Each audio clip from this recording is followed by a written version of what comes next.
I'm so tired. I am so tired. It's like 5 o'clock in the morning. No sleep.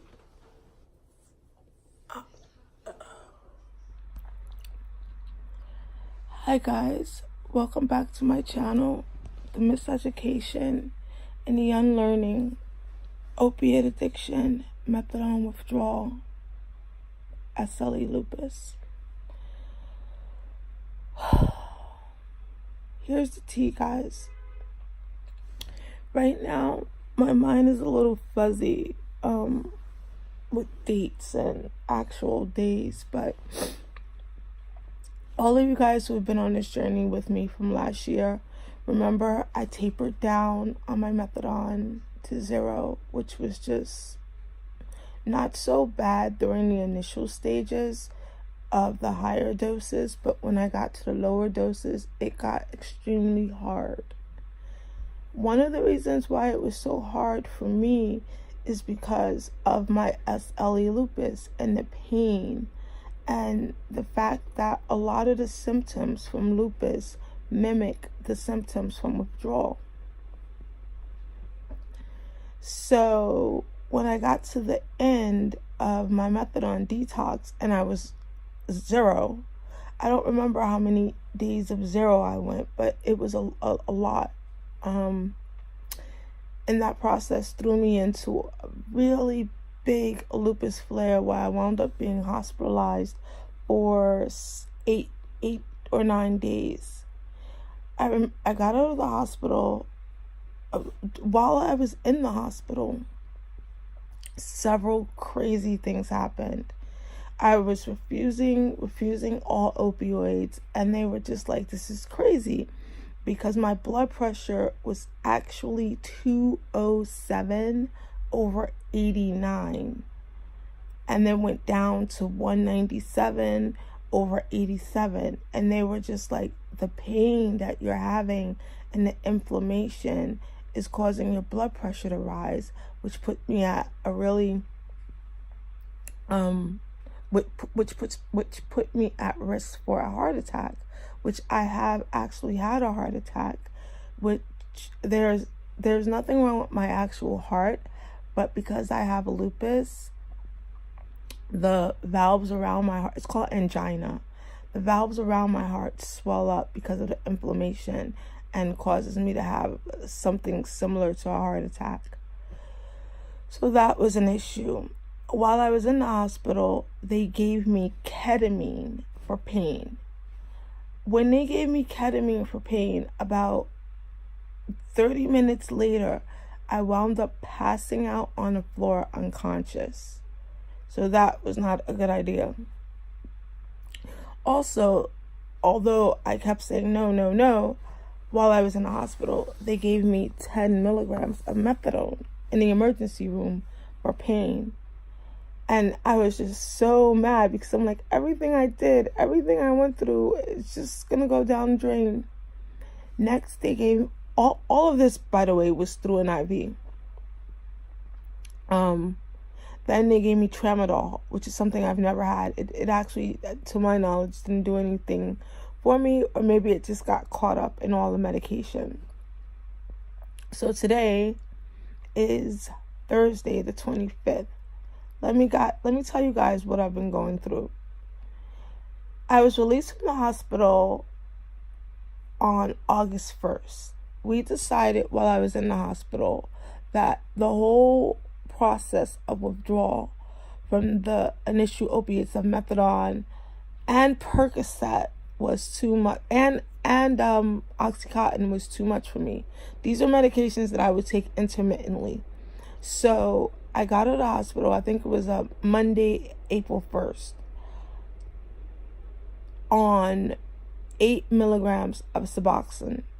I had been given the Suboxone maybe four times while I was in the hospital, and we had come up with a plan that I would use that at the lowest possible dose, which at that time was 8 milligrams, until I could get over the hump, and then we would go from there. So I got out April 1st, and they gave me a prescription. This is the craziness. This is where the craziness comes in, guys. The doctor who wrote the prescription wrote it incorrectly. So the next day, which was Tuesday, I didn't have the Suboxone. I was okay. The next day after, they rewrote the prescription, but actually they didn't write it, they called it in, which meant that when you call in a prescription, you can only call in 5 at a time. So I had, my cats are so loving when I don't feel well. So I had the 5. And before that was over, I called back like, guys, I need more medication. You guys have me on bed rest, and I'm starting to go into a lupus flare. Long story short, they wrote it again incorrectly the second time, which means that again I had to go 2 days without the Suboxone and go back. At this time, I had taken my last Percocet on Tuesday after leaving the hospital, which meant that I'm now also going through additional withdrawal from the Percocet as well as the methadone. I'm also on Klonopin still. At one point, I was at a much higher dose. Now I'm at 0.5, 2 times a day as needed. Okay. I go to see my doctor. She assesses me. She's like, okay, you're in a flare. This is too much for you. I'm going to prescribe you, number 1, prednisone. Prednisone is a steroid. Anyone who's ever taken prednisone hates it. I call it like the freaking devil of medicines. That's not true. I've never called it that. I just hate it, okay? I just freaking hate it. I've been on much higher doses, and it's thrown me into psychosis, a prednisone-induced psychosis, which actually put me in a mental hospital because of my medication. So she put me on a 30-day regimen of prednisone. Prednisone is a weird drug because it's a steroid, and some people get roid rage, and you get like moon phase, which is so weird to me that I swell up like this on prednisone when one of the reasons for taking it is for that to go away.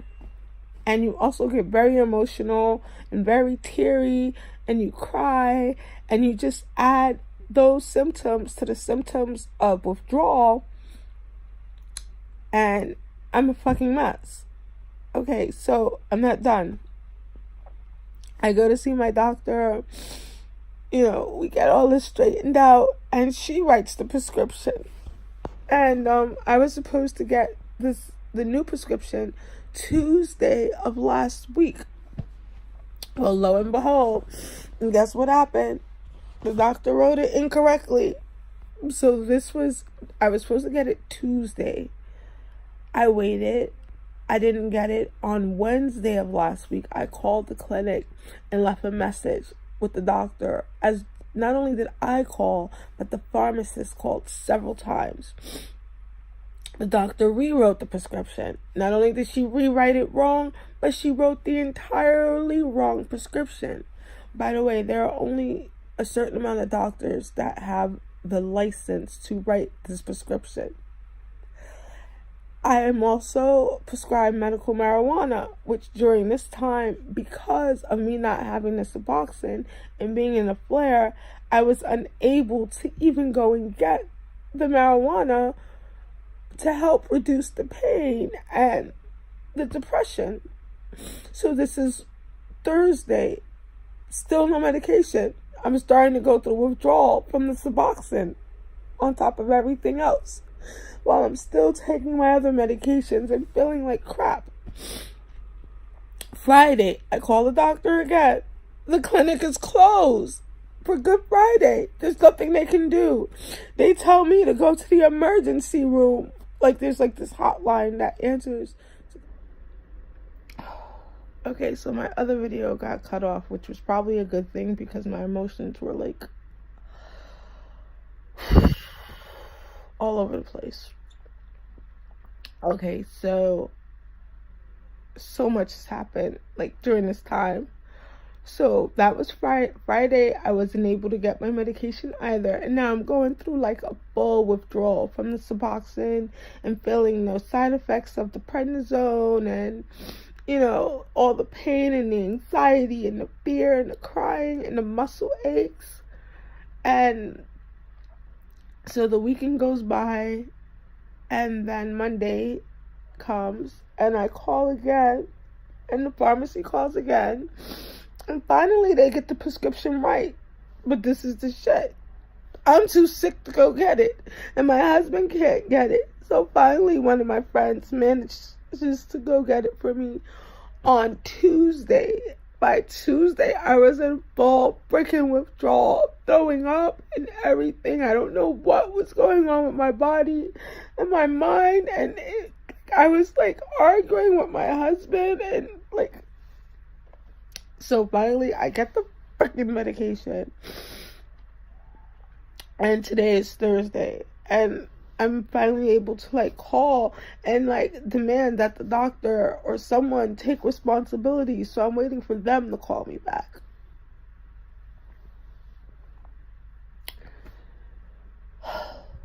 People have been asking me, how do I feel physically since I've stopped taking the methadone and the Percocet. Well, every case is different, and like I've always said, my quest is for a better quality of life, the best quality of life that I can have without being dependent on any substance, or without having to take other people's ideas and stigmas and have them thrown onto me because I have pain. Yes, I am an addict. I am an addict because I am addicted to opioids. And I always say it does not matter if it's legal or illegal, or if you're doing heroin or taking Oxycontin. It's an opiate, and we're addicted, and we're a community, and we have stigma. And I was on methadone for so long that when I finally didn't go, I was actually kind of mourning the clinic. Like, not in mourning, like, yeah, like it was like a broken relationship with no closure, because like I said in my other video, I feel like I gave the clinic a bad rap, sort of, but not really, because yes, I expected them to take some sort of responsibility for my treatment and an exit strategy. And when that was not possible, I got freaking mad, because as an addict, I don't like to feel pain.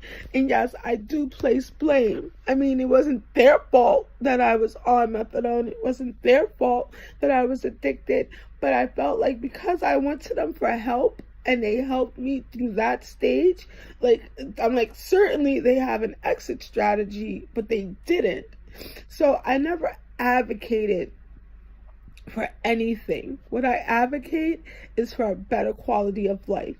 If you're someone who's having any issues and you're in an unsafe position or an unsafe predicament, or there's jail looming over your head or whatever, and methadone can help you, then do what you need to do for your better quality of life until you feel as though that quality of life needs to be improved. And don't ever let anyone put you down or make you feel bad about doing what you need to do to feel that better quality of life.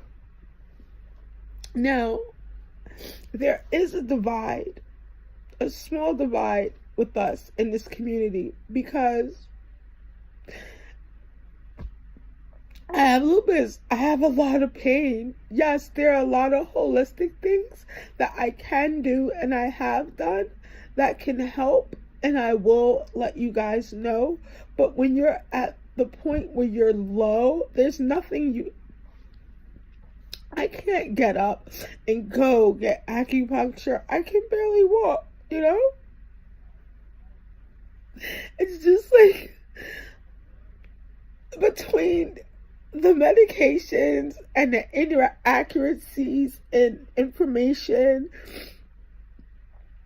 This is hard, guys, but I'm doing it. So my whole point for this is to say, if I can do it, then certainly you guys can do it.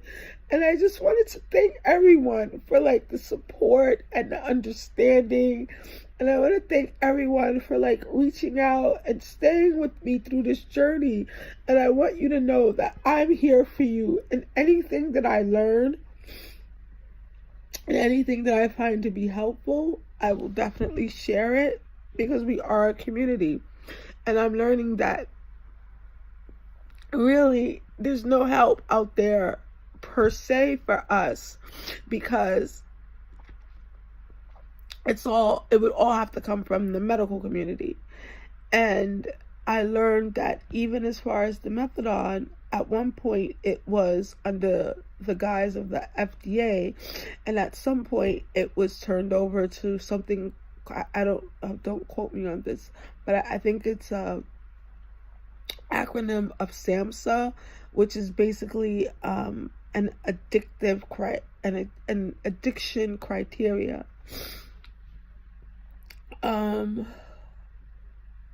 Right now I'm home in bed. I'm so tired and I'm in pain, and I need like some advice and some help. And if anyone has any questions, feel free to ask. There's a chronic pain community that's being overlooked, and I don't have the answers. I have theories, but I don't have any answers.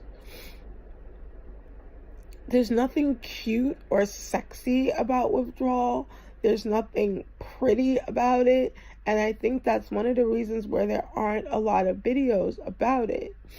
Right now in my head, I don't know what day it is that I've been off of the methadone, but it's been over a month, minus the time in the hospital that they gave me the 5 or 10 milligrams. But I'm going to end this video right now. And I will be posting, like I said, 2 times a week to give you guys updates and answer questions. And I just want you guys to keep that positive energy coming to me. And like I said, once I feel a little bit better and everything is in my system properly, then I can sit down and plan and organize a little bit more productively, which is what I was doing initially. Again, if you guys have any tips or advice, that's me, Chaotic Empathy, signing off and telling you guys that you fucking rock, and I love you guys, and you're not alone.